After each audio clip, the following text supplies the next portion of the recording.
রাজ্যে 1 বছর আগে একটা ভোট হয়েছিল, নিশ্চয়ই আপনাদের মনে আছে। ঠিক গত বছর বিধানসভা নির্বাচন, মাসটা এখনো পেরোয়নি, মানে এই মে মাসেই, সে মাসেই অবশ্য নির্বাচনের ফল ঘোষণার পর নতুন সরকার তৈরি হয়েছিল। আর ঠিক সে মাসেই নির্বাচনের ফল ঘোষণার দিন থেকে শুরু হয়েছিল একের পর এক রাজনৈতিক হিংসার ঘটনা। যে হিংসার ঘটনার প্রভাব আজও আজকের দিন পর্যন্ত এই রাজ্যে রয়ে গেছে। তার কারণ সেই হিংসায়, লাগাতার হিংসায় ঘর ছাড়ারা সবাই এই 1 বছর পরও, 1 বছর পেরিয়েও ঘরে ফিরতে পারেননি। আর ঠিক সেই সময়ে আজকে আগামী বছর মে মাসে পঞ্চায়েত নির্বাচনের কাউন্টডাউন শুরু হবে। রাজ্য নির্বাচন কমিশন যারা নির্বাচন পরিচালনা করবে তারা সর্বদল সভা করলেন আজকে।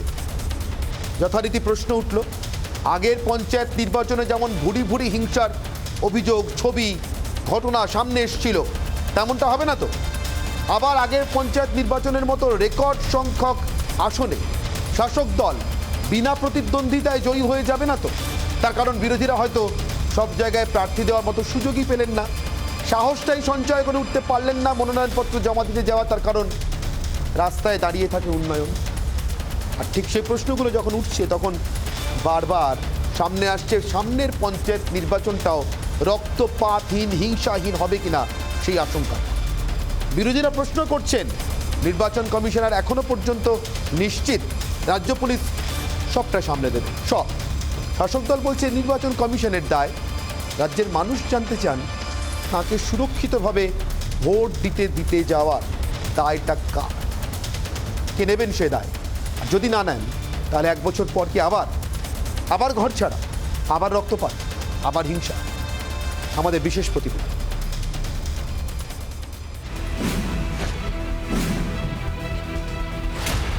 বিধানসভা নির্বাচনের পর থেকে ভোট পরবর্তী হিংসার এই ছবি দেখেই চলেছে রাজ্য। পুরো নির্বাচনেও ছবিটা বদলায়নি। ভোটের পরে কত মায়ের কোল খালি হয়ে গিয়েছে। এখনো রাজ্যের বেশ কিছু প্রান্তে ঘর ছাড়ারা ঘরে ফেরার পথ খুঁজে চলেছেন। আইন আদালতের সাহায্যে যাঁরা ফিরেছেন তাঁরাও নিশ্চিন্তে ঘুমোতে যেতে পারেন না ভয়ে। এরই মধ্যে দরজায় কড়া নাড়ছে আরও একটা ভোট। আরও একবার হিংসার অভিযোগে সরব বিরোধীরা। ভোটই করতে দেওয়ার মতো পরিবেশ তৈরি করতে না পারেন, ভোট যদি লুট হয়, এই মিটিংই বা করছেন কেন? এগুলো তো ফার্স। এটা করবার কোন মানে আছে? আপনি তো গভর্নমেন্টের টাকা নষ্ট করছেন। ফ্রি অ্যান্ড ফেয়ারনেসের ব্যাপারটা আমরা তুলে ধরেছি কমিশনারের কাছে। আমরা সদুত্তর চেয়েছি, উনি বলেছেন সবটাই আমরা দেখছি। কিন্তু আমি ওনাকে অনুরোধ করব, কলকাতা মিউনিসিপ্যাল কর্পোরেশন বা বাকি যে নির্বাচনগুলো হয়েছে সেইভাবে যাতে না দেখে, তাহলে দেখাটা ঠিক মতন দেখা হবে না। দেখার জায়গায় অনেক কিছু না দেখার মতন পরিস্থিতি তৈরি হবে। সিসি ক্যামেরা যাতে সব জায়গায় সর্বত্র থাকে, 2 হচ্ছে সেন্ট্রাল ফোর্স যাতে সব জায়গায় থাকে, আর 3 হচ্ছে যে ভিভিপ্যাট যাতে থাকে ইভিএম মেশিনে, এবং 4র্থ হচ্ছে যে ভোটার যারা আছে তাদের যে সিকিউরিটি, সেই সিকিউরিটি ব্যবস্থা আপনারা কী করছেন তার জন্য ব্যবস্থা। এই কয়েকটি বিষয় আমরা ইলেকশন কমিশনারকে জানিয়েছি।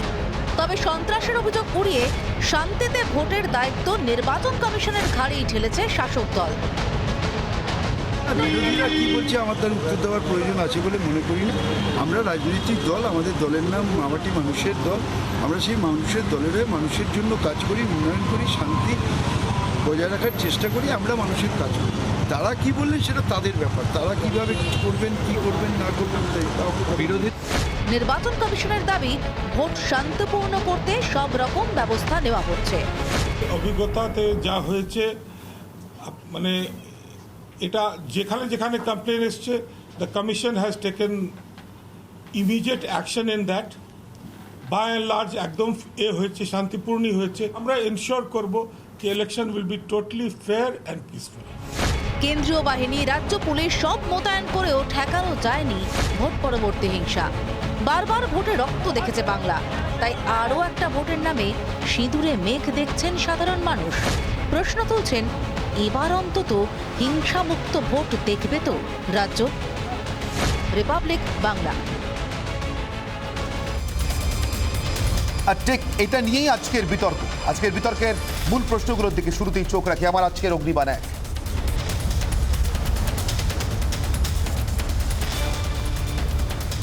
12 মাস হাতে আছে পরের পঞ্চায়েত নির্বাচন পর্যন্ত। আজ থেকে চেষ্টা শুরু হলো। 12 মাসের চেষ্টায় 12 আনাও কমবে হিংসা? অগ্নিবাণ 2।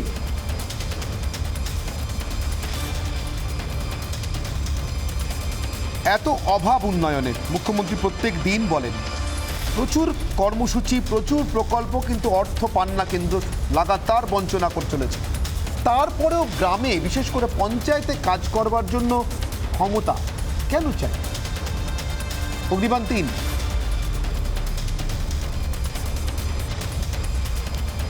পঞ্চায়েত না আসলে তহবিল দখলের যুদ্ধ?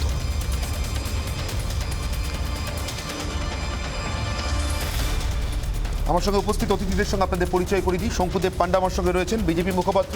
আমার সঙ্গে রয়েছেন স্নেহাশিস চক্রবর্তী, তৃণমূল কংগ্রেস মুখপাত্র। রয়েছেন কংগ্রেস মুখপাত্র সুমন রায়চৌধুরী এবং রাজনৈতিক বিশ্লেষক দেবাশিস ঘোষ। প্রত্যেকের সঙ্গে কথা বলবো। সবার আগে আমি স্নেহাশিসবাবু আপনার কাছ থেকে শুরু করি, কারণ শাসক দল এই মুহূর্তে রাজ্যে লাগাতার 11 বছর শাসন ক্ষমতায় আপনারা থাকবার জন্য সবথেকে বেশি করে আঙুল হিংসা প্রসঙ্গ এলে আপনাদের দিকে ওঠে। 12 মাসের চেষ্টা শুরু হলো আজ থেকে। কি মনে হয় অন্তত 12 আনা কমানো যাবে হিংসা? না, হিংসা কমানোর জন্য তো চেষ্টা করতেই হবে। আর যেহেতু আমরা শাসক দলে আছি, তাই আমাদের দায়িত্বটা তো অনেকটা বেশি। কিন্তু শুধু তৃণমূল কংগ্রেস তো একা পারবে না, এটা সব রাজনৈতিক দলকেই একটা জায়গায় একটা পয়েন্টে আসতে হবে যে আমাদের লড়াইটা নীতির হতে পারে, কাজের হতে পারে, কিন্তু মারপিট করে, অশান্তি করে, গায়ের জোর দিয়ে কোনো নির্বাচন অতিক্রম করা, এটা বন্ধ করা, এটা কিন্তু সবাই মিলে করতে হবে। তৃণমূল একা পারবে না। এক বিরোধী দল কোথাও কোথাও বিলো দ্য বেল্ট আঘাত করে দিচ্ছে, সেখানে লোকালি তার প্রতিক্রিয়া দিচ্ছে, তার পাল্টা হচ্ছে। এবার আমাদের দিক থেকেও যে কোথাও কোথাও হিংসা হচ্ছে না তা না, কিন্তু আমাদের দল এবং আমাদের মাননীয় মুখ্যমন্ত্রী এবং আমাদের সাধারণ সম্পাদক সর্বভারতীয় অভিষেক বন্দ্যোপাধ্যায় একদম কড়াভাবেই দলের মধ্যে অবস্থান নিচ্ছেন যে ভোট, পঞ্চায়েতি ভোট আগামী দিনে গণতান্ত্রিক পদ্ধতিতেই হবে, তাতে হার জিত ঠিক করবে মানুষ। আমরা সেদিকে এগোচ্ছি। অবশ্যই চেষ্টা যখন থাকবে আমরা তো ফলপ্রসূ অনেকটা হবই, সেটা নিয়ে। শঙ্কুদেব বাবু, নিশ্চিত 12 আনা কমবে হিংসা? 25 আনা হয়তো, 4 আনা হয়তো থেকে গেল, 25 পয়সা থাকলো, কিন্তু 12 আনা অন্তত কমবে তো। দেখুন, আমি একটা কথা দিয়ে শুরু করতে চাই, সেটা হচ্ছে মর্নিং সোজ দ্য ডে। সকালবেলাটা না দেখে, সূর্যটা দেখে একটুখানি বোঝা যাচ্ছে যে দিনটা কেমন যাবে। দেখুন, স্নেহাশিসদা এখানে বসে রয়েছেন, স্নেহাশিসদা দলের হয়ে ভালো ভালো কথা বলছেন, যেমন ওনার সাধারণ সম্পাদক বলছেন ভালো ভালো কথা, কিন্তু প্র্যাকটিক্যাল ইমপ্লিমেন্টেশনটা দেখা যাচ্ছে যখন আমরা হাওড়ার ডোমজুড়ে গিয়ে দেখতে পাচ্ছি ওনার বিধায়ক কল্যাণদা বলছেন কেমন পঞ্চায়েত নির্বাচন হবে। আপনারা দেখিয়েছেন টিভিতে, বার করুন ওনার ফুটেজ, তাতে দেখাবেন তিনি বলেছেন যে কোনো ক্যান্ডিডেটকেই দাঁড়াতে দেওয়া যাবে না বিরোধীদের দিকে, কোনো ক্যান্ডিডেটরাই অ্যাপিয়ার করবে না। আমি স্নেহাশিসদার কাছে জানতে চাই, আপনারা তো এত বড় বড় কথা বলছেন, বিপ্লব ঘটাচ্ছেন, আপনার এমএলএ, তিনি আপনার এমএলএ, আপনার সহকর্মী, আপনার সাথে বিধানসভায় বসেন, তিনি পঞ্চায়েত নির্বাচন কিভাবে করবেন সেটা বলছেন, শোকজ করেছেন, ব্যবস্থা নিয়েছেন, অ্যাকশন হয়েছে, এফআইআর হয়েছে, কি হয়েছে? উৎসাহিত করেছেন, বলেছেন বাবা বলে যাও, আর নিজের কর্ম করে না, একেবারেই না। বিষয়টা শঙ্কু তো বাইরে থেকে দেখছে, অন্য দলের অবস্থান থেকে দেখছে। আমাদের বিধায়ক কল্যাণ ঘোষ যা বলেছিলেন, দল সেটাকে অনুমোদন তো করেইনি। কোথায়? তাকে, আমি একটা কথা বলছি, তাকে দলের কাছে প্রশ্নের সামনেই দাঁড়াতে হয়েছিল, কিন্তু তিনি এটা বলেছেন যে না, আমি ওভাবে বলতে চাইনি। আমি বলেছি যে মানুষই ভোট দেবে, মানুষই ভোট দেবে, বিরোধীকে যাতে ভোট, মানুষ কেন ভোট দেবে, কারণ কাজ আমরাই করছি। কিন্তু আমার মনে হয় না যে কল্যাণ ঘোষ আগামী দিনে এই ধরনের রাজনীতিকে বাস্তবে ইমপ্লিমেন্ট করবেন, যেটা মানুষের উপর সন্ত্রাস আকারে বর্তায়, সেসব হবে না। স্নেহাশিসদা, আপনার মনে হওয়ার উপর কিছু যায় আসে না। আপনি যে কথাগুলো বলছেন সেটা তো এখন প্রকাশ্যে আমাদেরকে সব পাখি পোড়া করে বোঝানোর মতো। অ্যাকচুয়ালি উনি বললে তো উনি প্রেস কনফারেন্স করতেন, অ্যাকশন নিতেন, আপনারা ওনাকে শোকজ করতেন, সে চিঠি দেখাতেন, প্রেসে সেটা জানাতেন, ব্যবস্থা নিতেন। শুনুন, ইন্টেনশন থেকে বোঝা যায়, স্নেহাশিসদা আমি 1 মিনিট নেবো, ইন্টেনশন থেকে বোঝা যায় আপনারা কি করতে চলেছেন, আপনারা কি করেছেন। আপনারা বাইরে বলছেন ভালো ভালো একটা অ্যাম্বিয়েন্স জেনারেট করো, আর ভিতরে ভিতরে ছলে বলে কৌশলে যে করে হোক লুটে নাও। আপনাদের লাস্ট পৌরসভা নির্বাচন থেকে বোঝা গেছে আপনারা কোনো বিরোধীদের প্রার্থী দিতে দেবেন না। আপনাদের উদ্দেশ্য কি পঞ্চায়েতে একটা লুটোটো শ্রেণী, লুটোটো রাজ তৈরি করার চক্রান্ত, যা তা আপনাদের হয়ে আগামী লোকসভা নির্বাচনে বুথগুলো আবার পুনরায় দখল করবেন। এটা আপনারা নেট প্র্যাকটিস শুরু করেছেন। Net practice. বিষয়টা হচ্ছে শঙ্কু, আবারও বলছি যে বিরোধী দলকেও তার পঞ্চায়েত লেভেলে প্রার্থী দেওয়ার মতো সংগঠন করতে হবে। মানে আপনি বলছেন আমার সংগঠন নেই? না, বিরোধী দলের আপনার কথা পুরো অস্তিত্ব নেই। সিপিএম এর মতো লাগছে। এক সময় সিপিএম অস্তিত্ব যখন নেই, আপনারা সেখানটা প্রার্থী আপনি আমরা যখন দিতে পারবো হুগলিতে না। অনিল বসুর বিরুদ্ধে আন্দোলন করতেন, অনিল বসু যে স্টাইলে কথা বলতেন, এখন স্নেহাশিস দা আপনার গলায় সেই অনিল বসুর সুর শুনতে না, পাচ্ছেন। ঘটনা তো তাই। আমরা যখন কংগ্রেস করতাম সত্যি আমরা একটা সময় পর্যন্ত প্রার্থী নিজেরা খুঁজেই পাইনি। স্নেহাশিস দা সেগুলো 70 জন, যখন আমরা ভাঙতে স্নেহাশিস দা পেরেছি, সেদিনই 70 জন সরকার এমএলএ, উঠেছে। স্নেহাশিস দা 70 জন এমএলএ আপনার আচ্ছা, সাথে বেশ, বিরোধীরা বসে বেশ, রয়েছে যাই হোক, বিধানসভায়, যাই হোক, 2.5 কোটি ওটা- ভোট, ওটা তারপরে বিরোধীদের বলবেন চেষ্টা করতে সংগঠন হবে। নেই, আমি একটা তারপরে করতে বলবেন হবে। সংগঠন নেই। না, আমার একটা প্রশ্ন স্নেহাশিস বাবু, ঠিক আছে আপনি বললেন কংগ্রেস যখন করতাম 2003-এ রাজ্যে প্রায় 20,000, 18,500-এর উপরে যদি অফিসিয়ালি হিসেবটা ধরি আসন ছিল প্রতিদ্বন্দ্বিতাহীন পঞ্চায়েত নির্বাচনে। নজিরবিহীন হিংসা হয়েছিল, একদিনে ডোমকলেই 50-এর উপর মানুষ মারা গেছেন। আমার প্রশ্ন, তখন কি আপনাদের সংগঠন ছিল না সংগঠন ছিল না বলেই কি 18,000-এর বেশি আসন আপনারা মানে বিরোধীরা সম্মিলিতভাবে প্রার্থী দিতে পারেন? আমি কিন্তু একটা শব্দ ব্যবহার করেছি যে একটা সময় ছিল। একটা সময় ছিল বামফ্রন্ট আসার পর প্রায় 10 বছর বামফ্রন্ট অত্যন্ত ভালো কাজ করেছিল বাংলায়। একটা সময় আমরা কিন্তু সত্যি সংগঠনে যারা কংগ্রেস করতেন তারা বসে গিয়েছিলেন, কিন্তু ধীরে ধীরে বামফ্রন্ট বিরোধী আন্দোলন যখন দানা বাঁধে 1998 সালের পর যখন শক্ত হয়, তখন অত্যাচার বামফ্রন্ট পাল্টা করেছিল 2003-এর পঞ্চায়েত নির্বাচন। আপনাকে বলে রাখি যে পঞ্চায়েত নির্বাচনকে সুষ্ঠু করতে হলে শুধু তৃণমূল একা কেন, সবাইকেই কিন্তু বিষয়টা শুধু অভিযোগ করে গেলে হবে না। আর এই যে কল্যাণবাবু যে বক্তব্য রেখেছে, দেখুন খেয়াল করে দেখবেন বাংলার রাজনীতিতে প্রতিটা দলেই কিছু কিছু লিডার এই ধরনের বক্তব্য রাখছে। সেই বক্তব্য কতটা সে বাস্তবে করে তা নয়, হয়তো কিছু কর্মীকে খুশি করার জন্য করে, কিন্তু মনে প্রাণে কিন্তু কল্যাণবাবু নিজে আমার সাথে অনেকবার কথা হয়েছে।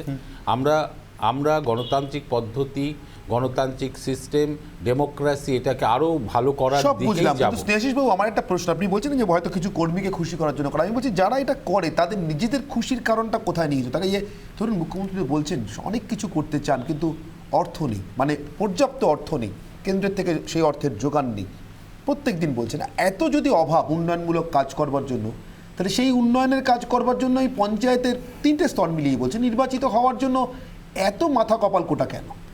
না, আমি এটা বুঝতে পারছি না। প্রথম কথা হচ্ছে সত্যি কেন্দ্রীয় সরকারের থেকে আমরা প্রায় 97,000 কোটি টাকার উপর বিভিন্ন ক্ষেত্র থেকে পাই, এটা সত্যি। কেন্দ্র যে ক্ষেত্র আপনার ট্যাক্সের যে 41% সেটাও পুরোটা তারা দেয় না, এমনকি জিএসটির ক্ষতিপূরণের অর্থ আমরা পুরোটা পাই না, এবং 100 দিনের কাজে প্রায় 6,500 কোটি টাকা এখনো বাকি রয়েছে, আমরা পাচ্ছি না।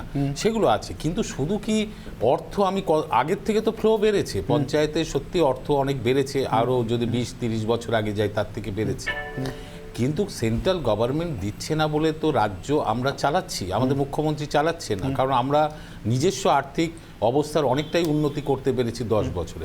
কিন্তু শুধু কি পয়সা, একটা গ্রাম পঞ্চায়েতে যেটুকু আর্থিক সম্বলতা থাকে, যেটুকু আর্থিক অবস্থা থাকে, তার মধ্যেও পঞ্চায়েত চালাতে তো মানুষ চাইবে। কিন্তু আপনি যে মারপিটের কথা বলছেন এটা তো সার্বিক নয়, এটা মুষ্টিমেয় কিছু জায়গায় হয়, সেটা দল এক মিনিট সম্ভবত আমি একটা হিসেব দিচ্ছি সার্বিক কতটা বিচ্ছিন্ন। 2018-র মানে শেষ পঞ্চায়েত নির্বাচনের হিসেব দিচ্ছি, 3টে স্তর মিলিয়ে পঞ্চায়েত সমিতি, জেলা পরিষদ এবং গ্রাম পঞ্চায়েত মিলিয়ে 34.20% আসন তৃণমূল কংগ্রেস বিনা প্রতিদ্বন্দ্বিতায় নিজেদের দখলে নিয়েছিল। এর মধ্যে গ্রাম পঞ্চায়েত স্তরে 16,814টি আসন বিনা প্রতিদ্বন্দ্বিতায় যেটা মোট আসনের 34.56%। জেলা পরিষদে 825টি আসনের মধ্যে জেলা পরিষদ 203টি আসন, মানে 1/4 প্রায় 203টি আসনে তৃণমূল কংগ্রেস বিনা প্রতিদ্বন্দ্বিতায় মানে 25% আসন, 24.60, প্রায় 25। চারানা পঞ্চায়েত সমিতি 9,217টা মোট আসন ছিল, 3,059টা আসনে তৃণমূল কংগ্রেস বিনা প্রতিদ্বন্দ্বিতায় 33%-এর উপরে, 33.18। 3টে স্তর মিলিয়ে 34.20%। ঠিকই বলেছিলাম। এবার আপনি বলুন এটা কি আমি বিচ্ছিন্ন ধরে নেব 34% আসনে বিনা প্রতিদ্বন্দ্বিতা? 2018 সালে যে 34%-এর ওপর বিনা প্রতিদ্বন্দ্বিতায় হয়েছে, দেখুন যদি সেখানে তৃণমূল কংগ্রেসের যা জনসমর্থন ছিল, তৃণমূল কংগ্রেসের যদি সম্পূর্ণ প্রতিদ্বন্দ্বিতা থাকতো, অন্য রাজনৈতিক দলের অংশগ্রহণ থাকতো, তাতেও বেশিরভাগ ক্ষেত্রে তৃণমূল কংগ্রেস জিতত। কিন্তু কিছু কিছু জায়গায় আমাদের গ্রাউন্ড লেভেলে অতি উৎসাহে এই ঘটনা ঘটেছে, এটা কিন্তু দল আমরা উপলব্ধি করেছি পরবর্তীকালে যে আমাদের প্রয়োজনে এবার বোধহয় বিজেপির প্রার্থীকে বাড়ি থেকে ডেকে এনে তাকে নমিনেশন করাবো, এরমও হতে পারে। কিন্তু আমি এটার উত্তর নিই শঙ্কুদেবের কাছ থেকে। শঙ্কুদেব, প্রয়োজন আপনাদের প্রার্থীকে বাড়ি থেকে ডেকে এনেও নমিনেশন করাতে চাইছেন স্নেহাশিস বাবুরা। আমার ধারণা সম্ভবত স্নেহাশিস বাবু বলতে চাইছেন এই 34.20% পর লোকসভায় 18টা সিট ঠিক 1 বছরের মধ্যে, সম্ভবত ওটা হয়তো স্নেহাশিস বাবুদেরও মনে রয়েছে। দেখুন স্নেহাশিস দার এই কথার মাধ্যমে দুটো জিনিস পরিষ্কার হয়। এক, তার এত উদারতা, এত গণতন্ত্রের প্রতি ভালোবাসা, এইটার উত্তরটা 1 মিনিট পরে দিচ্ছে। আগে আরেকটা বিপদের জিনিস শুনিয়ে নি, সেটা হচ্ছে যে স্নেহাশিস দার এই যে ডেকে নিয়ে আসা লোকের প্রতি, এটা একটা ছক রাজনৈতিক। কারণ বিরোধীদের কোনো ক্যান্ডিডেট লাগবে না, ওনারাই ওদের 4টে লোককে বিজেপি বলে দাঁড় করিয়ে দিয়ে বাকিটা করিয়ে দেবেন কাগজে কলমে। এটা হতে পারে, এটা আমি আশঙ্কা প্রকাশ করছি। কিন্তু তার থেকে এই প্রথমটার উত্তর এবার দিচ্ছি। এক সেকেন্ড ভয়ঙ্কর আশঙ্কার কথা আপনাকে শোনাচ্ছি অনির্বাণ বাবু, সেটা শুনলে চমকে যাবেন। সেসব সিম্বল ফিম্বল কেড়ে নিতে এরা সিদ্ধহস্ত, সুপার সায়েন্টিফিক রিগিং হবে। আমি সেটা বলছি না, আমি সেটা ভয়ঙ্কর জায়গা বলছি। দেখুন, বিরোধীরা 200 জন আমাদের মারা গেছে, আরও সেটা 250-500 হবে, সেটা আমরা রাজনৈতিক লড়াইয়ে থাকবো, আমরা এটা আস্তে আস্তে অভ্যস্ত হয়ে পড়ছি। আমি আতঙ্কিত যে এই পঞ্চায়েত নির্বাচনে স্নেহাশিস বাবুদের গোষ্ঠী দ্বন্দ্বে যতজন মারা যাবে, সেটা সামলানোর ক্ষমতাও স্নেহাশিস বাবুদের নেই। এরা কে, এদের কোন লবি ক্ষমতায় থাকবে, এইটা নিয়ে যে হিংসার পরিবেশ তৈরি হবে, সেটা নিয়ে আমি অনেক বেশি আতঙ্কিত। পশ্চিমবাংলায় শুধু তৃণমূল কংগ্রেস, এদের প্রায় 50 জনের ওপর খুন হয়ে গেছে এদের গোষ্ঠী দ্বন্দ্বে, এরা নিজেরা মারামারি করে। আর পঞ্চায়েতে এরা যেটা করবেন সেটা ভয়ঙ্কর জায়গা যাবে। আমি আবারও বলছি, পঞ্চায়েতটা হচ্ছে শুধুমাত্র একটা উদ্দেশ্য নিয়ে, যে নিচের স্তরে একটা রাউডি বাহিনী ফিনান্সিয়ালি তারা যারা সুখভোগ করে থাকতে পারেন এবং তৈরি হতে পারেন, যারা লোকসভায় পঞ্চায়েতটা লুটবে। তহবিল দখলের যুদ্ধ, যেটা আমি জিজ্ঞাসা করেছিলাম, তহবিল দখলের যুদ্ধ স্নেহাশিস বাবু, তহবিল দখলের যুদ্ধ। আমার প্রথম কথা হচ্ছে, দেখুন যে এই যে রাজনৈতিক দল, সব রাজনৈতিক দলের কথাই আমি বলছি যে তৃণমূল কংগ্রেস 34% বিনা প্রতিদ্বন্দ্বিতায় করলো, অন্যায় করেছে। বামফ্রন্টের সময় 2003 সালেও প্রায় 18,000-এর উপরে প্রার্থী দিতে পারেনি, সিপিএম করেছে। ত্রিপুরায় 82% পঞ্চায়েতে বিনা প্রতিদ্বন্দ্বিতায় বিজেপি জিতেছে। মানুষ কোথায় যাবে? সব রাজনৈতিক দলই যেখানে ক্ষমতায় আছে তার ভুড়ি ভুড়ি উদাহরণ আছে। তাই আমি একটা কথাই বলছি যে এটাকে দূর করতে হলে কিন্তু শুধু দোষারোপের উপরে বসে থাকলে হবে না। আমরা চাইছি যে মানুষ গণতন্ত্র প্রতিষ্ঠিত হোক। হ্যাঁ, গণতন্ত্র তো আছেই, কিন্তু পঞ্চায়েত নির্বাচনে কোথাও কোথাও বিনা যেখানে প্রার্থী পাওয়া যায় না, সেখানে তো কিছু করার নেই। বিরোধী দলে প্রার্থী না পেলে আমরা কি করব? আমরা তো আমি বললাম যে বাড়ি থেকে এনে ডেকে দেবো, চেষ্টা করব, কিন্তু সেটা কি আর হয়? প্রার্থী আগে নিজেদের সংগঠন বিজেপিকে করতে হবে। বেশ, শুনুন, আমি এক লাইনে শেষ করে দেবো। ডোমজুড়ের মতো জায়গায় না, আমাদের যারা মানসিকতা নিয়ে তৈরি হচ্ছেন, ধরুন নির্বাচনে পঞ্চায়েতে লড়বো, তা এখন থেকে তাদের বাড়িতে তো লোক পৌঁছে যাচ্ছে। এখন থেকে কল্যাণ দাস স্নেহাশিসদার বাহিনী ওখানে ওদের বাড়ি পৌঁছে যাচ্ছে যাতে ওরা ক্যান্ডিডেট না হয়। ভাই, এখন থেকে আপনি প্ল্যানিং শুরু করে দিয়েছেন, তো ফলে নির্বাচনের নামে এই প্রহসনটা করবার কি দরকার? এই প্রহসনটা তো আপনি উত্তরবঙ্গে এই যে জিটিএ নিয়ে নির্বাচন হচ্ছে, সেম। এরা শুনুন, এরা কোনো জায়গায় কাউকে রাখতে দেবে না।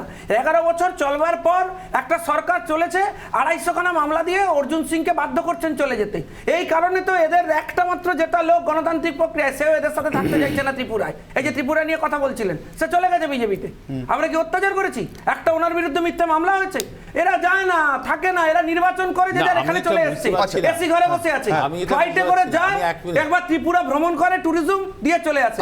শুনুন, আমরা 12 মাস থাকি, লোককে নিয়ে কাজ করি, আমাদের লোকেদের প্রাণ সংশয়ে থাকলেও তারা নির্বাচনে পার্টিসিপেট করেন। আচ্ছা বেশ, আমি একটু সুমনবাবুর কাছে যাই। সুমনবাবু, আপনাদের অভিজ্ঞতা কি? আমার যে 3টে মূল প্রশ্ন ছিল, সেই 3টে মূল প্রশ্নের ভিত্তিতে আপনাদের অভিজ্ঞতা কি? আপনাদের দলেরও আজকে রিপ্রেজেন্টেশন ছিল, আমি সেখান থেকে জিজ্ঞাসা করব। 1 বছর, ঠিক 12 মাস বাকি আছে, কি মনে হচ্ছে এবার অন্যরকম অভিজ্ঞতা হতে পারে সামনের পঞ্চায়েত নির্বাচন? অনির্বাণ, যদি তর্কের খাতিরেও ধরে নিই যেটা স্নেহাশিসদা বললেন সব কিছু ঠিক থাকবে, তাও আমি মনে করি কোট আনকোট এবারও উন্নয়ন রাস্তায় দাঁড়িয়ে থাকবে। কোট আনকোট উন্নয়ন রাস্তায় দাঁড়িয়ে থাকবে। গুড় বাতাসাও থাকবে, চড়ামও থাকবে, পাচনও থাকবে। যদিও তার মেন কারিগর হয়তো সেই সময় বাইরে নাও থাকতে পারে, কারণ এই ধরনের যা কারিগররা তো সব জেলায় ছড়িয়ে রয়েছে। অনুব্রতবাবু কিন্তু অসুস্থ। অনুব্রতবাবু অসুস্থ, শারীরিকভাবে হয়তো উনি অসুস্থ, মানসিকভাবে তো অসুস্থ নন, আর মোবাইল ফোনও রয়েছে, নেটওয়ার্কও রয়েছে, ওই কথাটা বাদ দাও। স্নেহাশিসদা একটা কথা বললেন, সব দলকে খুব অ্যালার্ট হতে হবে যাতে হিংসা না হয়। আচ্ছা, এই মুহূর্তে অনির্বাণ আমি একটা জিনিস জানতে চাই, এই মুহূর্তে কোন নির্বাচন হচ্ছে পশ্চিমবঙ্গে? 13ই মে নাকাশিপাড়াতে কংগ্রেসের দপ্তর ভেঙে চুড়ে গুড়িয়ে আগুন লাগিয়ে দেওয়া হয়েছে। তখন আমাদের চিন্তন শিবির চলছে রাজস্থানের উদয়পুরে। সে ওইখান থেকে খবর গেছে মাননীয় প্রদেশ কংগ্রেস সভাপতি অধীর রঞ্জন চৌধুরীর কাছে, নাকাশিপাড়াতে ভেঙে গুড়িয়ে আগুন লাগিয়ে দেওয়া হয়েছে। এখন কোন নির্বাচন চলছে? 1, 2 নম্বর, 23শে মে গোবরডাঙ্গাতে সন্ধেবেলা 6টার মধ্যে কংগ্রেসের পার্টি অফিস দখল হয়ে গেছে। রাত্রিবেলা কংগ্রেস কর্মীরা এবং সাধারণ মানুষ কংগ্রেস কর্মীদের সঙ্গে বেরিয়ে এসছে, থানা ঘেরাও করেছে, FIR হয়েছে, তবে সেই পার্টি অফিস মুক্তি পেয়েছে, কংগ্রেস আবার ফিরে পেয়েছে। তাহলে কিসের? স্নেহাশিসদা যে বলছে সব দলকে সতর্ক হতে হবে, অ্যালার্ট হতে হবে যাতে সন্ত্রাস না হয়। এইটা কেন? কংগ্রেস তো শূন্য, কংগ্রেস তো সাইনবোর্ড। আমার প্রশ্ন যে সন্ত্রাসটা হয় কেন বলুন তো, আমি আমার জিজ্ঞাসা ছিল সত্যিই তাই? একদম একটা পাওয়ার যখন অ্যাবসলিউট পাওয়ারের দিকে এগোয়, অ্যাবসলিউট পাওয়ার কখন মানুষ এনজয় করতে চায়? তার মধ্যে অ্যাডমিনিস্ট্রেটিভ পাওয়ার থাকে আর ফিনান্সিয়াল ম্যাল প্র্যাকটিস থাকে। ফিনান্সিয়াল ম্যাল প্র্যাকটিসে তৃণমূল কংগ্রেসের বিশেষ করে মধ্যম বর্গ এবং নিচের স্তরটা এতটাই নিজেদের সম্পৃক্ত করে ফেলেছে, এখন ওই অ্যাবসলিউট পাওয়ার ছাড়া তারা বাঁচতে পারে না, দল বাঁচবে না। এবং মমতা বন্দ্যোপাধ্যায় খুব ভালো করে জানে এই ছুটটা দিয়ে না রাখলে আমার দল ভেঙে যাবে। বেশ, স্নেহাশিস বাবু, আমি তারপর আসবো। আমি একটা কথা বলি যে আপনার পঞ্চায়েত নির্বাচনে তৃণমূল কংগ্রেস গায়ের জোর করে ক্ষমতা দখল করছে, এটাই আপনাদের প্রধান অভিযোগ। তো আমি একটা কথা বলি যে পঞ্চায়েত নির্বাচন ছাড়া বাংলায় বিধানসভা নির্বাচন, লোকসভা নির্বাচন, কেন্দ্রীয় বাহিনী প্রচুর প্রোটেকশনে দিয়েও কিন্তু তৃণমূলকে বিপুল ভোটে মানুষ জয়ী করেছে। মানুষ তো তৃণমূল সঙ্গেই আছে। মমতা বন্দ্যোপাধ্যায়, আমার তো সেটাই প্রশ্ন স্নেহাশিস দা, নির্বাচনের পর যারা ঘর ছাড়া হয়েছিলেন তারা কিন্তু এখন 1 বছর পর সবাই ঘরে ফিরতে পারে, আর একটা ভোটের ধামামা বেজে গেল না। কিন্তু ঘটনাটা হচ্ছে এই যে রাজনৈতিক হিংসা, সেই রাজনৈতিক হিংসা বাংলার রাজনীতিতে কমিউনিস্ট পার্টি নিয়ে এসছে 60 দশকের শেষ দিক থেকে, এবং সেই একটা হিংসার বাতাবরণ তৈরি করা হয়েছে যে আমাদের সঙ্গে না থাকলে সবাই সমাজের সেই কালচার কিন্তু আমরা কিন্তু দূর করতে পারিনি। প্রশ্ন করি আপনারা যখন মনে করছেন বা রেজাল্ট বলছে যে বাংলার মানুষ আপনাদের সঙ্গে রয়েছেন, তারপরেও এতগুলো নির্বাচন গেছে, মানুষ আপনাদের পক্ষে রায় দিয়েছে, তারপরেও গোবরডাঙ্গা থেকে নাকাশিপাড়া এই ধরনের ঘটনা ঘটছে কেন? এখনো একটা সাইনবোর্ড, ভিজিটিং কার্ড, পলিটিক্যাল পার্টির অফিসে আগুন লাগাতে হচ্ছে কেন? অফিস দখল করতে হচ্ছে কেন? মানুষ তো আপনাদের সঙ্গে রয়েছে, তারপরেও এত ইনসিকিউরিটি কেন? এইটা জানতে বড় ইচ্ছা করে একজন বাংলার ভোটার, একজন বাংলার নাগরিক হিসাবে। কোনো ইনসিকিউরিটির বিষয় নয়। আপনি এখানে আছেন, আমিও এখানে আছি। দূর বাংলার কোন জায়গায় কী নিয়ে অশান্তি হচ্ছে শুধু তৃণমূলকে কালপ্রিট বানালে কিন্তু হবে না। এবার বিজেপি ক্ষমতায় আসেনি, 21-এর আগে যা অশান্তি শুরু করেছিল গ্রাম বাংলায়, যে ধরনের টর্চার শুরু করেছিল, তাদের ভেতর থেকে সিপিএম এর ক্যাডাররা মদত করেছিল, একটা রাজনৈতিক বাতাবরণকে অসুস্থ করে। কিন্তু আমার ছোট্ট প্রশ্ন স্নেহাশিস বাবু, এই যে পঞ্চায়েতের ভোটে 2018, আমি আসবো শঙ্কুদেব বাবু, পঞ্চায়েতের ভোটে 2018 তো 34% সামান্য কিছু বেশি আসনে আপনাদের বিনা প্রতিদ্বন্দ্বিতায় জয়, আর ঠিক 1 বছরের মাথায় বা হ্যাঁ 1 বছরের মাথায় 2019-এ 18 জন এমপি এখান থেকে সাংসদ বিজেপির নির্বাচিত হওয়া, এই চূড়ান্ত বৈপরীত্যটা কি করে সম্ভব হয়েছিল? মানে 1 বছর আগে যে দলের এই বিপুল সমর্থন, যে তার দলের বিরুদ্ধে দাঁড়ানোর মতো প্রার্থী খুঁজে পাচ্ছেন না বিরোধীরা, আমি আপনাদের ভাষায় বলছি, মানে বাড়ি থেকে আপনারা খুঁজে নিয়ে এলে প্রার্থী দিলে ভালো হয়, সেই দলের বিরুদ্ধে 18 জন সাংসদ জয়ী হলেন। না, একটা মানুষ তো বিভিন্ন নির্বাচনে তার মত পরিবর্তন করার অধিকার মানুষের আছে, এবং 18 পঞ্চায়েত নির্বাচনে যেটা হয়েছিল এত বিনা প্রতিদ্বন্দ্বিতায়, সেটা নিয়ে আমাদের দলের মধ্যেই মতভেদ আছে, যুদ্ধ আছে। যে এতটা ঠিক নয়। তবে 34% মানে সব লুটে নিয়েছে তা নয়, বিরোধীদের প্রার্থী দেওয়ার ক্ষমতাও ছিল না, কিন্তু অশান্তি হওয়া উচিত নয়। এ ব্যাপারে একটা তো যুদ্ধ আছেই। 18তে মানুষ বিজেপিকে 18টা আসন দিল। এটা খুব গুরুত্বপূর্ণ স্নেহাশিস বাবু, যে এই যুদ্ধটা আপনারা জিতবেন কিনা তার উপরে নির্ভর করবে যে পঞ্চায়েত নির্বাচনটা কার্যত 2003 সাল থেকে রাজ্যের জন্য একটা সিভিল ওয়ারের চেহারা নেয়, সেটা সেই চেহারাটা নেই। আপনাদের যুদ্ধ জয়ের উপর নির্ভর করবে, সেটা কিন্তু মাথায় রাখছি। 18তে যেমন 19-এ যেমন বিজেপিকে 18টা আসন দিয়েছে, আবার কিন্তু 21-এ বিজেপিকে একেবারে সেই আসন সংখ্যা 7টাতে এনে নামিয়ে দিয়েছে, যার রেজাল্ট আছে বিধানসভা অনুযায়ী। অ্যাবসলিউট পাওয়ারের কথা বললাম না একটু আগে, আজকে মন্ত্রিসভায় কি পাস হলো যে মুখ্যমন্ত্রীকে আচার্য করা হবে, তাহলে এরপর তো আমরা দেখব যে ভারতবর্ষে যতগুলো পিঠ আছে মমতা বন্দ্যোপাধ্যায়কে শঙ্করাচার্য করা হবে। না একে বলে অ্যাবসলিউট পাওয়ার। আমি শঙ্করাচার্য পিঠের আলোচনা আসবো না। রাজ্যপালের প্রথমত একটি ধর্মীয় বিষয়, তার মধ্যে রাজ্যপালের মতো বিষয় যেটা আমার এই মুহূর্তে আলোচনা। শঙ্করদেব বাবু প্লিজ। দেখুন, আপনি যতই চেপে দেওয়ার চেষ্টা করুন, বাট ফ্যাক্ট হচ্ছে স্নেহাশিস দাকে এখানে বসে উত্তর দিতে হবে।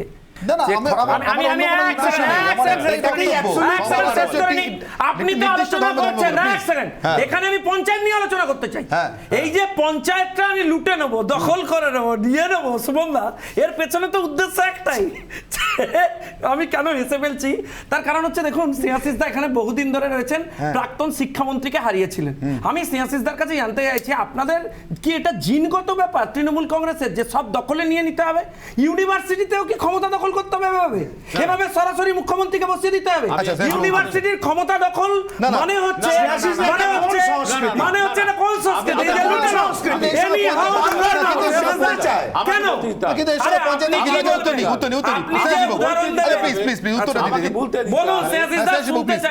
আমার একটা কথা হচ্ছে, 2007 সালে মদন মোহন পুঞ্জের নেতৃত্বে একটা কমিটি হয় এবং সেখানে রাজনাথ সিং ছিলেন। 2010 সালে তার রিপোর্ট, এবং মুখ্যমন্ত্রীকেও উপাচার্য করা যাবে, মানে চ্যান্সেলর করা যাবে। এবং তামিলনাড়ু, কেরল শুনুন, কেরল তামিলনাড়ুতে রাজ্যপাল সই না করলে অর্ডিন্যান্স পাস করে দেবে। শুনুন, এটার উদাহরণ তামিলনাড়ু রয়েছে। আমি শিক্ষা থেকে আবার পঞ্চায়েতে ফিরে আসি। প্রশ্ন তুলছে বলে আপনারা আমি আবার পঞ্চায়েতে ফিরে আসি।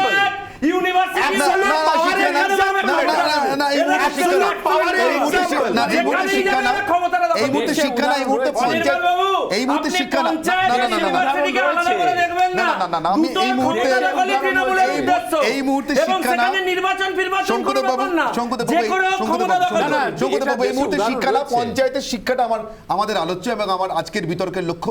আদৌ কোনো শিক্ষা আমরা 2018 থেকে নিয়েছি কিনা পঞ্চায়েত নির্বাচন থেকে? একটা ছোট্ট বিরতির পর সেই বিতর্কে ফিরছি। সঙ্গে থাকুন রিপাবলিক বাংলায়।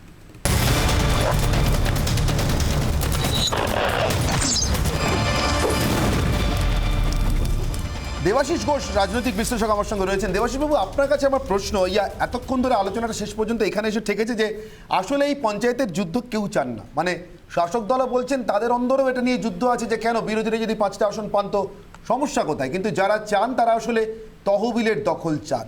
এখন সামনের পঞ্চায়েত ভোটে সবাই সন্ন্যাসী হয়ে যাবেন এমন তো নয়, তহবিলও থাকবে, দখলের ইচ্ছেও থাকবে, তাহলে কি 1 বছর পরে হিংসাও থাকবে? সবাইকে শুভ সন্ধ্যা। আসলে আগে আপনার নিশ্চয়ই মনে আছে অনির্বাণ, আবহাওয়ার যে পূর্বাভাস হতো না, আমরা বেশ হাসাহাসি করতাম, মানে আবহাওয়ার যা পূর্বাভাস হতো ঠিক তার উল্টো জিনিসটা ঘটতো। তো এখন শাসক দলের অবস্থাটা অনেকটা এরকম, ওনারা যা যা বলেন বাস্তবে ঠিক তার উল্টোটা হয়। মানে এটার জন্য আমাকে খুব বেশি দূর যেতে হবে না, আমি যদি কর্পোরেট ইলেকশন গুলো ধরে নিই তাহলেই আপনি বুঝতে পারবেন। কর্পোরেশন ইলেকশন গুলো মানে অভিষেক বাবু তো রত্নাকর দস্যু থেকে বাল্মীকি হওয়ার ইচ্ছা প্রকাশ করেছিলেন, কিন্তু আসলে তো বাস্তবে সেটা ঘটেনি। কেন ঘটেনি তার পিছনে আপনি যে ব্যাপারটা বলার চেষ্টা করছেন সেটাই তো আসল। মানে ভোটলে তো দলটার যে সোর্স অফ রেভিনিউ, মানে রেভিনিউটা আসে কোথা থেকে, মানে আজকে ভাদু শেখ, আরাবুল এরকম কিছু মানুষ তো এই পঞ্চায়েতগুলো থেকে জন্ম নেয়, তো সেই জন্ম নেওয়ার থেকে যে সোর্স অফ রেভিনিউ, সেই রেভিনিউটা তো কেটে যাবে। তো অতএব আজকের দিনে যে অবস্থা শাসক দলের, মানে যে বাক্স আপনি খুলছেন সব বাক্স থেকে দুর্নীতির গন্ধ আসছে, দুর্গন্ধ বলার ঠিক হবে না, দুর্নীতি বলার ঠিক হবে, সমস্ত বাক্স থেকে। এই অবস্থায় যদি সুষ্ঠু নির্বাচন হয় তাহলে তো সেটা সেম সাইড গোল হয়ে যাবে। অতএব এতটা কাঁচা কাজ বা এতটা ভালো কাজ শাসক দল করবেন এরকম আশা করাটাও খুব মানে বিশাল ব্যাপার। তবে সমস্ত শাসক দলই এই জিনিসগুলো করে থাকে, এটাও স্নেহাশিস বাবু ঠিক বলছিলেন। আমি শঙ্কুবাবুর একটি কথাকে সমর্থন করব যে বিরোধীরা কতটা সংগঠিত হতে পারবে সেটা সময়ের ব্যাপার, কিন্তু তৃণমূলের মধ্যে যে গোষ্ঠীদ্বন্দ্ব সেটাতে কিন্তু প্রচুর মানুষের একটা রক্তারক্তি হওয়া বা প্রাণ যাওয়ার সম্ভাবনা থেকে যাচ্ছে। স্নেহাশিস বাবুরা যদি এইটুকু অ্যাটলিস্ট অ্যাসিওর করেন যে এইটা হবে না, তাহলেও কিন্তু অনেকটা শান্তিপূর্ণ হতে পারে। তবে এটা হওয়ার চান্স খুব কম, তার কারণটা হচ্ছে ওই তহবিল, মানে যেটা হচ্ছে সোর্স অফ রেভিনিউ, এই রেভিনিউ কেটে গেলে তো দলটা তুলে যেতে পারে। আমি একটি খুবই গুরুত্বপূর্ণ বিষয়ে আপনার দৃষ্টি আকর্ষণ করতে চাইবো। আপনি দেখবেন, আপনাদের অলরেডি খবরটা দেখাচ্ছেন যে তৃণমূল কংগ্রেস ইতিমধ্যেই বলেছে যে শান্তিপূর্ণ নির্বাচন করানোর দায়িত্ব হচ্ছে নির্বাচন কমিশনের। তো এই নির্বাচন কমিশনটারই তো রাজনীতিকীকরণ হয়ে গেছে, যেমন ইউনিভার্সিটির রাজনীতিকীকরণ হচ্ছে, যেমন ইউনিভার্সিটির মাথায় পলিটিক্যাল লোক নিয়ে এসে বসানো হচ্ছে। দেখুন, একটা গভর্নমেন্টের টেন্ডেন্সি আর ইন্টেনশনটাই নেগেটিভ, তাই মুখ্যমন্ত্রীকে নিয়ে গিয়ে এনারা সরাসরি বানাবেন আচার্য বিশ্ববিদ্যালয়ের। কারণ কি, যেমন নির্বাচন কমিশনে যাকে বসিয়েছেন তিনিও এদের ধোয়া ধরা লোক, এরা হরে কৃষ্ণ বলবেন, উনিও হরে কৃষ্ণ বলবেন, উনি বলবেন ধরে শঙ্কুকে ধরে পেটাও, সঙ্গে সঙ্গে নির্বাচন কমিশনও বলবেন পেটাও। নিরপেক্ষতা ব্যাপারটাই তো এরা তুলে দিতে চাইছেন, নিরপেক্ষতা ব্যাপারটাই তো এরা লাটে তুলে দিয়েছেন। ফলে শুধুমাত্র এদের গোষ্ঠীদ্বন্দ্বে যে হিংসা হবে এমনটা নয়, একটা যে প্রশাসন নিরপেক্ষভাবে এখানে নির্বাচন করাতে পারত তাদের নিরপেক্ষতা নিয়ে প্রশ্ন উঠেছে। যেমন এরা ইউনিভার্সিটিতে নিরপেক্ষতা লাটে তুলতে চলছেন এবং তার রাজনৈতিকীকরণ করাতে চলেছেন। দেখুন, সিপিএম এর সময় থেকেও কিন্তু এই জিনিস দেখা যায়নি, তারাও করতেন হয়তো ঘুরপথে, কিন্তু এরা এমন ছাত্র তৈরি হয়েছেন টুকে পাস করা, সেসব জিনিস প্রকাশ্যে নিয়ে এসে পুরো ধেরিয়ে ফেলেছেন। তাই আমার মনে হয় যে অবিলম্বে এদের সমস্ত স্তরের নিরপেক্ষতা না নিয়ে এসে শুধু ক্ষমতা দখলের জন্য এই নির্বাচন করার কোনো মানেই হয় না। বেশ, আমি একটা জিনিসের দিকে সকলের দৃষ্টি আকর্ষণ করবো, স্নেহাশিস বাবু, আমি তারপর আপনার কাছেও আসবো।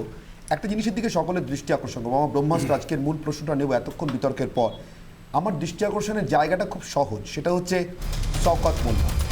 বলছি আমি প্রত্যেকের কাছে প্রশ্ন রাখছি, যে কোনো রাজনৈতিক দলের যে কোনো স্তরের পঞ্চায়েত নির্বাচনে প্রতিদ্বন্দ্বিতা করতে আগ্রহী কর্মী বা নেতা এক পয়সাও পাবেন না, নিজের পকেটে পাবেন না, অন্য কারোর পকেটে দেওয়ার ক্ষমতা থাকবে, মানে খরচ করার ক্ষমতা থাকবে, সই করার ক্ষমতা থাকবে। গ্রামে গিয়ে রাস্তা ঝাড় দেবেন, এতই যদি সেবা করার ইচ্ছা হয় প্রত্যেকের। সবাই বলেন মানুষের সেবা করতে চাই। আমি শুরু করি স্নেহাশিস বাবু আপনাদের কাছ থেকে। মনে হয় আপনারা শাসক দল করেন, মহাত্মা গান্ধী একসময় কেউ ভারতের স্বাধীনতা সংগ্রামে অংশগ্রহণ করতে চাইলে এসে সবার থেকে ছোট, সব থেকে প্রথম যে কাজটা দিতেন, যেটাকে লোকে ছোট কাজ মনে করতেন, কিন্তু গ্রামের রাস্তা ঝাড়ত। অনেকে মনে করতেন কি একটা অদ্ভুত কাজের সঙ্গে দেশের স্বাধীনতার কি সম্পর্ক। আমার প্রশ্ন, যারা গ্রামের সেবা করতে চান, মানুষের সেবা করতে চান, এক পয়সা পাবেন না, এক পয়সা খরচ করার অনুমতি নেই, মানে তহবিল নেই, রাস্তা ঝাড় দেবেন গ্রামে গিয়ে, এরকম কর্মী আজকের দিনে আপনি আপনার শাসক দলে সর্বত্র তৃণমূলময় আপনি কজন পাবেন? না, এখনও আছে। সবটা খারাপ হয়ে গেছে দেশ, রাজনীতি, পৃথিবী, এটাই এভাবে আমি কখনো দেখি না। সবটাই আমি পজিটিভ দৃষ্টিভঙ্গি দিয়েই দেখি। অজস্র ভালো মানুষ এখনও রাজনীতিতে আছে এবং সব দলের মধ্যেই ভালো খারাপ সব মিলিয়েই আছে। এবং পঞ্চায়েতে দায়িত্ব নিয়ে কাজ করব, গ্রামের উন্নয়ন করব, এরকম বহু আছে এবং বেশিরভাগটাই তাই। দু একজনের জন্য যেটা সামনে আসে বা মানুষ যেগুলোকে ঘৃণা করে সেগুলোর পার্সেন্টেজ ভীষণ কম। আর একটা শঙ্কুর 34% কম বলছেন? হ্যাঁ, একটা শঙ্কুর একটা কথা বলে 34% কম।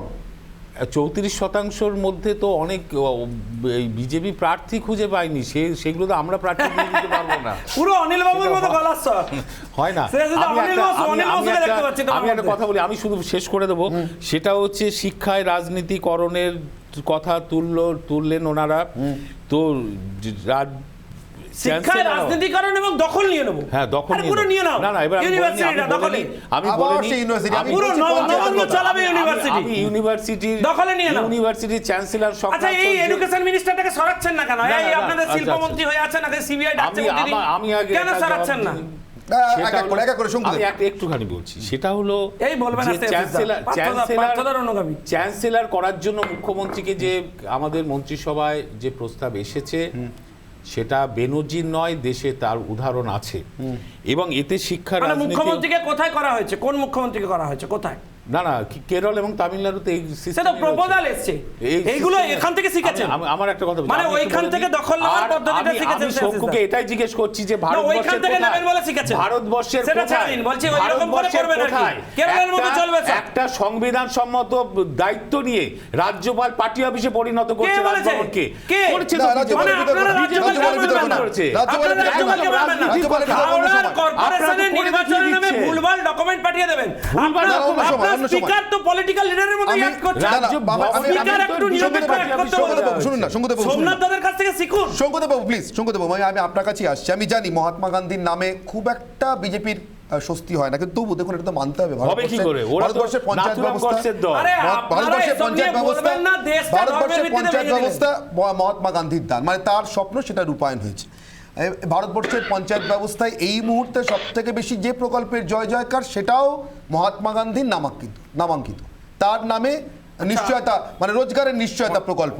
কিন্তু কিন্তু কিন্তু এই রাজ্যে সেই পঞ্চায়েত ব্যবস্থার যুদ্ধটা তহবিল দখল। আমি আপনার কাছে জিজ্ঞাসা করছি শঙ্কুদেব পান্ডা, আপনারা তো দুর্নীতিমুক্ত স্বচ্ছ প্রশাসন চান। আমি আমার ব্রহ্মাস্ত্রের প্রশ্ন থেকে আপনার কাছেও সরব না, তার কারণ আপনাদের দলে সবথেকে দুর্নীতিগ্রস্ত মানুষদের উল্টো দিকের থেকে নিয়ে আসার সবথেকে বড় অভিযোগটা রয়েছে। তাই জিজ্ঞাসা করছি, এই ধরুন নমিনেশন দিতে পারলেন, 34% পারলেন না, 66% পারলেন, এবারও পুনরাবৃত্তি হলো। এদের মধ্যে কজনকে পারবেন বিনা পয়সা গ্রামের রাস্তা ঝাঁট দিতে পাঠাতে? এরকম সেবক আছে? অনির্বাণ বাবু দুটো জিনিস বলতে চাই। প্রথম কথা হচ্ছে আমাদের দেশের সব থেকে বড় সেবক যিনি, তাকে তো আমরা রাস্তায় ঝাড় দিতে দেখেছি। তিনি কে সে? আপনার হাসি পাচ্ছে, আপনারা দেখেননি? ভারতবর্ষের সব থেকে বড় আরে বিজেপির প্রতিনিধি এখানে মেন্টালি ডিসব্যালেন্স হয়ে গেছে, মেন্টালি ডিসব্যালেন্স হয়ে গেছে। সুমন দা আমি এতে কিছু ওনার দলের লোকেরা বলেন নরেন্দ্র মোদি নাকি। সুমন দা এক সেকেন্ড, সুমন দা আমি আপনি যে আমাকে আপনি যে আচ্ছা লজ্জা হওয়া উচিত। আমার লজ্জা হচ্ছে। আমার নরেন্দ্র মোদি রাস্তায় ছাড় দেয় না, ফটোগ্রাফারদের দাঁড় করিয়ে মিডিয়াকে দাঁড় করিয়ে নাটক করে। শঙ্কুদেব উত্তর দিন প্লিজ, শঙ্কুদেব আগে উত্তর দিন। অসংলগ্ন কথা বললে এক লাইনও বলতে না না প্লিজ শঙ্কুদেব উত্তর দিন। আমি আপনার ধমকে রীতিমতো আতঙ্কিত, কারণ পাগলাগারদের বাইরে যারা থাকে তারা স্বাভাবিক থাকে, পাগলাগারদের ভেতরে যারা থাকে তারাই বাইরের লোককে পাগল বলে মনে করে। আমি এটা নিয়ে কোনো বিষয়ে আপনার সাথে তর্কে যেতে নাই। আমি শেষ করে মারা যাচ্ছিল কর্বেট পার্কে শুটিং করছে। আরে পরিযায়ী শ্রমিকদের পঞ্চায়েতে ফিরিয়ে আনার কথা হচ্ছে, মানে পঞ্চায়েতের মাধ্যমে ফিরিয়ে আনার কথা। সবই অ্যাবসলিউট পাওয়ার, সবই অ্যাবসলিউট পাওয়ার। সুমন দা ঝাড়ু দেওয়ার ব্যাপারটা আমাকে কিন্তু পুরোটা বলতে হয়নি, আমি সবে শুরু করেছি, আপনারাই স্পষ্ট করে দিলেন। এটা প্রথম আমার বলার ছিল। এবার দ্বিতীয়টা শুনেনি, দ্বিতীয়টা আরো গুরুত্বপূর্ণ। দেখুন আমাদের দলে এমন অনেক মানুষ আছেন যারা শুধুমাত্র ব্যক্তিগত স্বার্থে রাজনীতি করেন না, তারা কোন পদে থাকেন ইম্পর্টেন্ট নয়, এবং তারা জীবন ধারণের ক্ষেত্রেও সেই জায়গা বিলং করেন। আমাদের অনেক সেবক রয়েছেন যারা বিভিন্ন দেশের বিভিন্ন জায়গায় কাজ করছেন, তাদের কোনো পদ নেই দলে, তাদের কোনো জায়গা নেই, তারা নীতি আদর্শের উপর করেন। আপনি ভারতীয় জনতা পার্টি ক্ষমতায় আসবে কি আসবে না এটা ইম্পর্টেন্ট নয়, কিন্তু স্নেহাশিসদার পার্টির নীতি হচ্ছে তাকে নেক্সট পরবর্তী নির্বাচন সামনে গাজরের মতো ঝুলিয়ে বেঁচে থাকতে হবে রাজনৈতিকভাবে, নাহলে এই রাজনৈতিক দলটা উঠে চলে যাবে। আমি ওই কে ঝাঁটা দিয়ে ঝাড় দিয়েছিল, আমি ওই অত হালকা বিষয়ে যেতে চাই না। কিন্তু মানে এটা আপনার কাছে হালকা বলে মনে হয়? একটা বার্তা দেওয়া হালকা বলে মনে হয়? বলছি তাহলে আপনার নেত্রী রাস্তায় যে গোল গোল করে বেকার চেঁচামেচি করছো কেন? সেটাও হালকা ছিল, হালকা ছিল, মিডিয়াতে এনে নাটক করেছিল নরেন্দ্র মোদি, মিডিয়াকে এনে নাটক করেছিল। 7 বছরে কংগ্রেস ভারতবর্ষের 12টা বাজিয়ে দিয়েছে, আপনারা করেছেন কংগ্রেস। শুধুমাত্র পরিবারের বাইরে বেরোতে পারেননি কেন? কপিল সিব্বল চলে গেছে দল ছেড়ে, সেটা কংগ্রেস করেছে, আপনারা সেটা কংগ্রেস করেছে। আচ্ছা এক এক করে আরে বাবা এক এক করে সর্বনাশ প্লিজ একটা দল বানিয়েছেন। দেখুন উত্তর নেই কপিল সিব্বল। উত্তর দিতে হবে না যে প্রশ্ন তুলেছেন কপিল সিব্বল, আমার কথাটা উত্তর দিতে পারছেন না বলে আপনি প্রশ্ন করেছিলেন কি হচ্ছে? কপিল সিব্বল যে প্রশ্ন করেছেন মানসিকভাবে আপনি যতবার আমায় পাগল বলবেন ততবার আমি বুঝবো। না, যে আমি শঙ্কুদেব, কোথায় রয়েছি আর আপনি না, কোথায় শঙ্কুদেব, না, রয়েছেন। স্নেহাশিসবাবু উত্তর দেবেন। আমি প্রধানমন্ত্রী ঝাড় দিয়েছে, আমরা সারা ভারতবর্ষ প্রভাবিত হয়েছে, এটা আমি মেনে নিচ্ছি, সে স্বাভাবিক।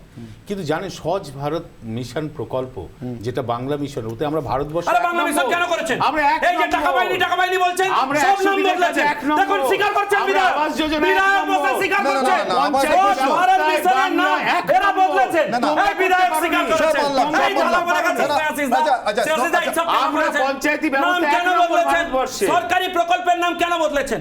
আপনি তো স্বীকার করেছেন এক্ষুনি টাকা তো বলছেন। বাংলার টাকা। এক্ষুনি বলেন। আমি এক্ষুনি সহজ দেবো। ভারত আমাকে মিশনের 1 মিনিট নাম সময় দাও, কেন তুমি আর বদলেছেন? বলবে না। আচ্ছা, কেন এক এক করে, বদলেছেন? আচ্ছা, এক এক করে, এক এক কেন করে। নাম বদলেছেন? আচ্ছা, শঙ্কুদেব তুমি আর বাবু, বলবে এক না। এক, এক এক। আমার আরে নামও বদলাবেন, বলেছি। বলবেন টাকা পাইনি। আমি বলেছি। বেআইনি না, কাজ না, করবেন, বলবেন টাকা দিতে হবে। আমার কথা হচ্ছে আপনার প্রকল্প। বেঙ্গল থেকে ট্যাক্স যা তুলে নিয়ে যায় সেন্ট্রাল গভর্নমেন্ট, তার থেকে যে বিভিন্ন প্রকল্পের জন্য আসে আরে তার এসবের একটা অংশ জন্য জিততে রাজ্য, হয়। so একটা সেন্ট্রালি রাজ্য- ক্ষমতায় আসতে হয়। একটা দেশের গণতান্ত্রিক ব্যবস্থা রয়েছে। আরে আমি কেন নাম পাল্টানো বলে আপনি দিচ্ছি। আপনার সব রাজ্য আচ্ছা, থেকে না, তো না, না, টাকা আমার দেয়। প্রশ্নটা অন্য। ফেডারেল স্নেহাশিসবাবু, স্ট্রাকচারই তো দেয়। স্নেহাশিসবাবু, তাই আপনি দেখুন, নাম বদলে দেবেন। স্নেহাশিসবাবু, শঙ্কুদেব, স্নেহাশিসবাবু, আমি এই যাবতীয় অভাব অনুযোগের কথা মানে মেনে নিই একদম পশ্চিমবঙ্গের একজন নাগরিক হিসেবে মেনে নিয়েই বলছি। ধরুন এত কিছুর মধ্যেও এই যে তহবিল দখলের যুদ্ধ কেন বলছিলাম, দেখুন আমি একটা ইনস্ট্যান্স রাখছি। শওকত মোল্লা আজকে সিবিআই ডেকেছে, প্যান কার্ড, আধার কার্ড সব কিছু নিয়ে যেতে বলেছেন। দুর্নীতির কোনো অভিযোগ এসছে সিবিআইয়ের কাছে, তারা তদন্ত করবেন, ডাকবেন, তদন্তে কি প্রমাণিত হবে অন্য কথা। কিন্তু আমি বলছি দেখুন জায়গাগুলো দেখুন, কোন কোন অঞ্চল থেকে ডাকা হয়। অনুব্রত মণ্ডল, তার বিরুদ্ধেও একটা দুর্নীতির অভিযোগ, সেখানেও তার বিরুদ্ধে তদন্ত চলছে, তাকেও ডেকে পাঠানো হয়েছে, অসুস্থ হাজিরা দিচ্ছে না। কিন্তু জায়গাগুলো দেখুন, এই অ্যাবসোলিউট, অর্থাৎ যেখানে অন্য কেউ নেই, আমি একা আছি। প্রশ্নটা এখানেই, যেখানে একা আছে, যেখানে সব থেকে বেশি জনপ্রিয়, যেখানে অন্য কেউ নেই, যেখানে সব থেকে বেশি সেবা করার সুযোগ, সেখানেই দুর্নীতির অভিযোগ। আমার এখানেই প্রশ্ন, আসলে সেবা করার সুযোগ নাকি তহবিল দখলের ইচ্ছে? দুর্নীতি নিয়ে আলোচনা করা যাবে, সিবিআই এর ডাকা নিয়ে করে লাভ নেই। সিবিআই তো যারা বিজেপিতে যাবে তাদের আর সিবিআই ডাকা আরে কেন এসব না, না, এক এক করে, এক এক করে, এক এক করে। CBI 30 second. সিবিআই কে তো ব্যবহার করে ওরা নিজেদের মতো করে। ও সিবিআই এর ডাকা দিয়ে দুর্নীতি বা দুর্নীতি মুক্ত এইসব বিচার হয় না। মানে আপনি ওটা বলছেন রাজনীতি করে। কাকতালীয়, কোনো যোগাযোগ নেই। এ তো একদম সাজানো গোছানো ভাবে সিবিআই কাজ করে যাচ্ছে বেশ, বাংলায়। বাংলাকে কেন বিজেপি বিরোধী সব রাজনৈতিক দলের বিরুদ্ধে সিবিআই কে নামানো হয়েছে, তারা রাজনীতির কাজটা করে যাচ্ছে বিজেপির হয়ে। বেশ, ওর কি মূল্য আমি সুমন বাবুর কাছে যাবো। সুমন রায়চৌধুরী, আপনার কাছে আমার প্রশ্ন, যে ভাঙড়ে পঞ্চায়েত ভোটে মানে সব থেকে বেশি করে হিংসার অভিযোগগুলো যেখান থেকে আসে তার মধ্যে একটা ভাঙড়, সেই ভাঙড়ে শওকত মোল্লা দুর্নীতির অভিযোগে সিবিআই ডেকে পাঠাচ্ছে তদন্তের জন্য। সেই ভাঙড়ে ভোট হয় না। আমি বলছি এগুলো সব কাকতালীয় না, সত্যি কোথাও কোনো যোগ আছে? তহবিল দখলের কথা হচ্ছিল না? এই একদম মানে নিচের লেভেল থেকে ওপর লেভেল অবধি প্রশাসন যেটা মানে নির্বাচিত হয় মানুষের ভোটে। আজকে বাংলায় সন্ত্রাস একটাই কারণ ফার্স্ট হচ্ছে অ্যাবসোলিউট পাওয়ার, আর অ্যাবসোলিউট পাওয়ারের কারণ হচ্ছে অর্থনৈতিক বিষয়টা। মানে we will be financially sound if we can catch the grassroots power bodies. এইটাই হচ্ছে মেন টার্গেট তৃণমূল কংগ্রেসের। একটু আগে আমি অন্য বিষয়তেও আমাকে যেতে হবে, এক সেকেন্ড। একটু আগে শঙ্কুদেব পণ্ডা বিজেপির প্রতিনিধি রেগে গেলেন ঝাড়ু দেওয়া নিয়ে দুটো কথা বলার জন্য। আরে যে নরেন্দ্র মোদী নিজের মায়ের সঙ্গে দেখা করতে মিডিয়া নিয়ে যান, ঝাড়ু দেওয়াটাও অন্যদিন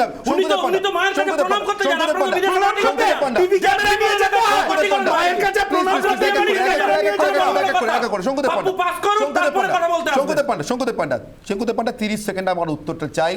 শওকত মোল্লা, অনুব্রত মণ্ডল, মানে যেখানে পাওয়ার অ্যাবসলিউট, যেখানে পঞ্চায়েত অ্যাবসলিউট, সেখানে দুর্নীতির অভিযোগের তদন্ত কোনো যোগ আছে? দেখুন, আমি কেষ্ট কাকু আমাদের অনুব্রত মণ্ডলের বিষয়ে বা শওকতদার বিষয়ে আপনি যে কথা বললেন, দেখুন মানুষকে, আপনাকেও আমি সুমনদা বলে সম্বোধন করি, তো যারা এই জায়গায় কাজ করেন বা অপারেট করেন, এরা ক্ষমতার যে জায়গায় পৌঁছেছেন, এরা তো স্নেহাশিস দাদের মতো পার্টির উচ্চ নেতৃত্বকেও ব্ল্যাকমেল করেন। স্নেহাশিস দাদের ক্ষমতা আছে নাকি কেষ্ট মণ্ডল আর শওকত মোল্লার বিরুদ্ধে গিয়ে কিছু বলবেন? এরা পাওয়ার সেন্টারে যে জায়গায় পৌঁছেছেন, এদের নিয়ন্ত্রণের বাইরে চলে গেছেন। এই সব নিয়ন্ত্রণহীনতাই তো আপনার পঞ্চায়েতের সন্ত্রাস চূড়ান্ত করবেন। এই জন্যই তো এখানে দুর্নীতি চূড়ান্ত। আমি দেবাশিস বাবুর কাছে আসবো। দেবাশিস বাবু, আদৌ কোনো যোগ আছে কিনা? দেবাশিস ঘোষ প্লিজ। হ্যাঁ, আপনি যে প্রথম প্রশ্নটা করেছিলেন যে কেউ ঝাড় দেবে কিনা বা কোনো মানে সেটা তো খুব ভালো কথা, মানে আমি কিন্তু এটা স্নেহাশিস বাবুর সাথে একমত যে আবার মনে হয় প্রচুর তৃণমূলের নেতা নেত্রী আছেন পঞ্চায়েত লেভেলে যাদের কিন্তু ঝাড় দিতে বলা হলে তারা মন দিয়ে ঝাড় দেবে, কারণ তারা নাটকটা অত্যন্ত ভালো করেন এবং পাশাপাশি তারা যেটা করবেন সেটা হচ্ছে কিছু ক্লোন তৈরি করবেন, সেটা তাদের কোনো পরিচালক হোক, তাদের কোনো আত্মীয় স্বজন হোক, যেখানে এসে পয়সাগুলো ঢুকবে। না, মানে এখানে তো আমার একটা শর্ত ছিল জিনিস মানতেই হবে। দেবাশিস বাবু, এখানে আমার শর্ত ছিল, আমি না আরেকটা শর্ত জুড়ে দিচ্ছি। ঝাড় দিতে হবে, 1 পয়সা পাবেন না পারিশ্রমিক হিসেবে, কাউকে 1 পয়সা পারিশ্রমিক দিতে পারবে না, মানে তহবিল থেকে খরচা করতে পারবে না। লাস্ট রাইডার দেবাশিস বাবু, এটাও জুড়ে দিই, ঝাঁটা কেনার খরচটাও পাবেন না। দেবাশিস ওটাও নিজের দা, পয়সা ওটার কিনতে জন্য হবে। আরো গোটা দেবাশিস বাবু, সিবিআই হবে। দেবাশিস বাবু, আপনি নিশ্চিন্তে থাকবেন, ওই ঝাঁটাতেই যা ঝাঁটা- করবে ওরা আরো কয়েকটা সিবিআই হবে। আমার মনে হয় এরকম কিছু, তাহলে সেক্ষেত্রে এই যদি এতগুলো কন্ডিশন দিয়ে দেন হ্যাঁ। তাহলে ওনারা ওয়াক ওভার দিয়ে দেবেন, তাহলে লোক পাওয়া যাবে, তাহলে লোক পাওয়া যাবে না, তাহলে সেবার লোক পাওয়া যাবে না। আমার সময় একেবারে শেষ। অনেক ধন্যবাদ শঙ্কুদেব পান্ডা, স্নেহাশিস চক্রবর্তী, সুমন রায়চৌধুরী এবং দেবাশিস ঘোষ আমার সঙ্গে সময় দেওয়ার জন্য। 12 মাস সময় রয়েছে। আপাতত এটুকুই না হয় প্রার্থনা করি, এটুকুই না হয় আশা করি, এটুকুই না হয় সরকারের কাছে প্রত্যাশা থাক যে 12 আনা অন্তত কমবে সামনের পঞ্চায়েত ভোটে হিংসা, যদি একবারে 16 আনা না কমাতে পারে। অনির্বাণের অগ্নিবাণের বিতর্ক পর্ব এখানে শেষ করছি, ফিচারে ছোট্ট বিরতির পর। সঙ্গে তখন রিপাবলিক বাংলা।